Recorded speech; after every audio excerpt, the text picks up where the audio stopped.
ابو ذر رضی اللہ عنہ سے روایت ہے کہ میں نے عرض کیا، اے اللہ کے رسول صلی اللہ علیہ وسلم، کیا آپ مجھے عامل نہ بنائیں گے؟ یعنی کہیں کا گورنر مجھے بھی بنا دیں۔ تو آپ نے اپنا ہاتھ میرے کندھے پر مار کے فرمایا، اے ابو ذر، تم کمزور ہو اور یہ امارت امانت ہے، اور یہ قیامت کے دن کی رسوائی اور شرمندگی ہے، سوائے اس کے جس نے اس کے حقوق پورے کیے اور اس بارے میں جو اس کی ذمہ داری تھی اس کو ادا کیا۔ یعنی اگر ادا نہیں کیا ذمہ داری کو تو یہ قیامت کے دن رسوائی اور شرمندگی کا باعث ہوگی۔ ابو ذر سے روایت ہے کہ رسول اللہ صلی اللہ علیہ وسلم نے فرمایا، اے ابو ذر، میں تمہیں ضعیف اور ناتواں خیال کرتا ہوں، اور میں تمہارے لیے وہی پسند کرتا ہوں جو اپنے لیے پسند کرتا ہوں۔ تم دو آدمیوں پر بھی حاکم نہ بننا، اور نہ یتیم کے مال کا والی بننا، اس کی بھی رسپانسبلٹی نہ لینا، کیونکہ تمہارے اندر یہ گٹس نہیں، تم یہ نبھا نہیں سکو گے۔ حالانکہ ابو ذر آپ کے قریبی ساتھیوں میں سے، لیکن آپ ان کو کسی بھی عہدے کے لیے فٹ نہیں پاتے، اور آپ ان کو روکتے ہیں کہ یہ نہیں کرنا تم۔ نبی صلی اللہ علیہ وسلم نے فرمایا، جس آدمی نے ایسے کام کی ذمہ داری قبول کی جس کا وہ اہل نہیں، تو وہ اپنا ٹھکانہ جہنم میں تیار کر لے۔ یعنی آپ کو پتہ ہے آپ کر ہی نہیں سکتے، نبھا ہی نہیں سکتے، صرف نام لگانے کے لیے، ٹیگ لگانے کے لیے آپ قبول کر لیتے ہیں کہ میرا نام لسٹ کی ٹاپ پر آئے کہ جی میں ہوں امیر فلاں کام کا، حالانکہ آپ کر کچھ بھی نہیں رہے۔ تو یہ انتہائی خطرناک بات ہے اور آخرت کی بربادی کا ذریعہ ہے۔ حمید سے مروی ہے، وہ ایک آدمی سے روایت کرتے ہیں، اس نے کہا نبی صلی اللہ علیہ وسلم نے ایک آدمی کو لشکر کا امیر مقرر کیا، اب یہ بھی عمارت ہے نا، یعنی فوج کا جرنیل مقرر کیا۔ جب وہ چلا گیا اور واپس آپ کی طرف آیا، یعنی کام پہ گیا پھر واپس لوٹا، اگر آپ سیرت پڑھیں تو اس میں آپ نے دیکھا ہوگا کہ مختلف سریات جا رہے ہیں، مختلف لشکر جا رہے ہیں، تو آپ کسی نہ کسی کو اپوائنٹ کرتے ہیں۔ تو ایک دفعہ اس کو جب مقرر کیا اور وہ کام کر کے واپس آیا تو آپ نے اس سے پوچھا، تم نے عمارت کو کیسا پایا، کیسا لگا امیر بننا؟ اس نے کہا، میں بعض لوگوں کی طرح تھا، یعنی کہ میں بھی لوگوں میں سے ایک تھا، جب میں سوار ہوتا وہ سوار ہوتے، جب میں اترتا وہ اترتے،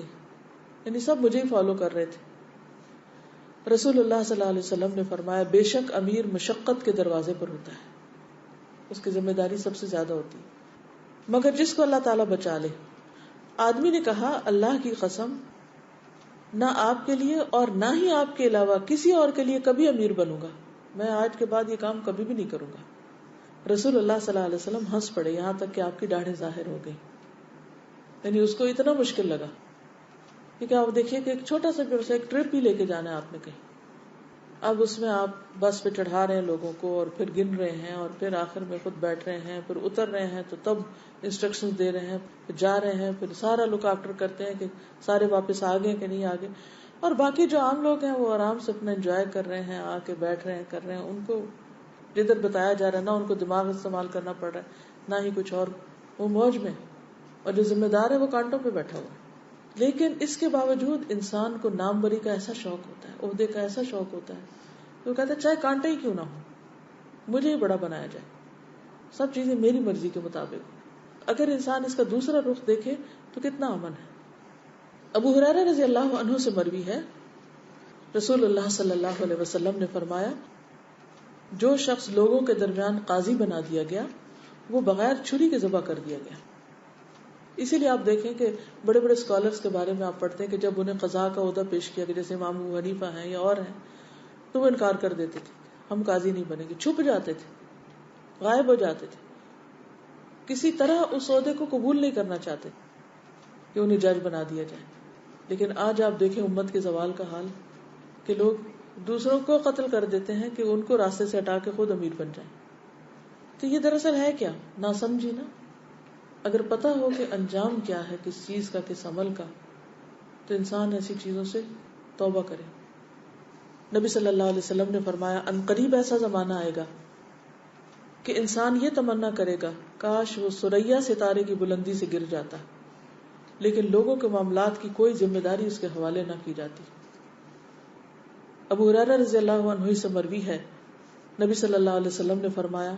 امراء، سرداروں اور حکومتی اہلکاروں کے لیے ہلاکت۔ اب اس میں آپ دیکھ رہے ہیں امراء یعنی جو ہیڈ آف دی اسٹیٹ ہے، مثلا سرداروں جو قبیلے وغیرہ کے سردار ہوتے ہیں، اور حکومتی اہلکاروں جیسے پولیس ہے یا جوڈیشری ہے یا اور جو بھی مینجمنٹ ہے، انتظامیہ ہے، یا پھر کوئی آرگنائزیشنز ہیں، یہ لوگ قیامت کے دن تمنا کریں گے کہ ان کی چوٹیاں ثریا ستارے سے لٹکی ہوتی اور یہ آسمان اور زمین کے درمیان تذبذب کا شکار ہوتے، لیکن ذمہ داری پر کام نہ کیا ہوتا کہ وہ کوئی عہدہ نہ لیتے دنیا میں.